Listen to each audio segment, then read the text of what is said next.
Menteri Perumahan dan Kawasan Permukiman atau PKP, Maruarar Sirait memastikan akan merealisasikan program 3 juta unit rumah di era pemerintahan Prabowo Gibran. Pemerintah akan membangun 2 juta unit rumah di pedesaan dan 1 juta unit rumah di perkotaan.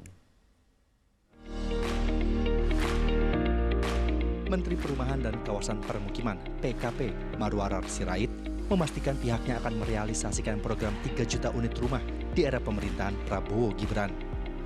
Dalam acara diskusi sore, Ara mengungkap rencana anggaran untuk membangun rumah di tahun 2025 hanya sebesar 5,07 triliun rupiah. Ara pun membandingkan alokasi anggaran Kementerian PKP jauh menurun jika dibandingkan dengan alokasi anggaran Ditjen Perumahan Kementerian PUPR pada 2024. Kalau saya begini, jadi 3 juta rumah itu saya harus kreatif. Bagaimana mengadakannya itu? Kan gitu ya. Nah, saya mulai sekarang dengan anggaran yang tadi udah lihat anggarannya kan? Yang 5 triliun Pak. Atau yang 21 Ya, Pak? yang buat di IKN berapa? 1,3. Yang buat lain-lain berapa? Jangan sampai nggak baca itu ya. Nah, jadi supaya tahu, saya mulai dengan begitu. Dan anggaran perumahan dibanding tahun lalu naik apa turun? Turunnya sedikit atau banyak? Meski begitu, Ara berharap di era Prabowo akan banyak bagi-bagi rumah untuk warga. Untuk itu, Kementerian PKP bakal melakukan efisiensi anggaran. Salah satunya, wacana untuk menggunakan tanah sitaan negara untuk program pembangunan 3 juta unit rumah. Ya, saya udah ketemu dengan Jaksa Agung hari Selasa.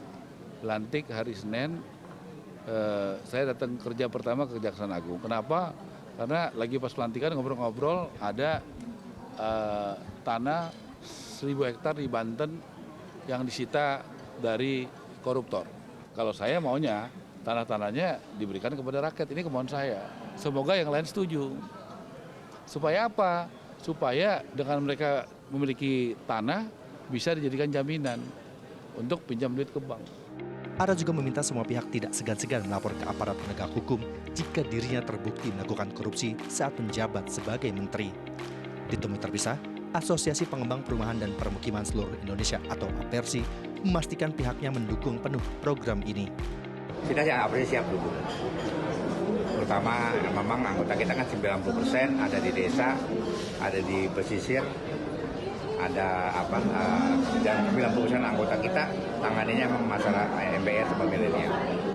APERSI siap bergerak, terlebih sebagian besar anggotanya berada di desa. Michaela Winda dan Ilham Ilyas melaporkan dari Jakarta.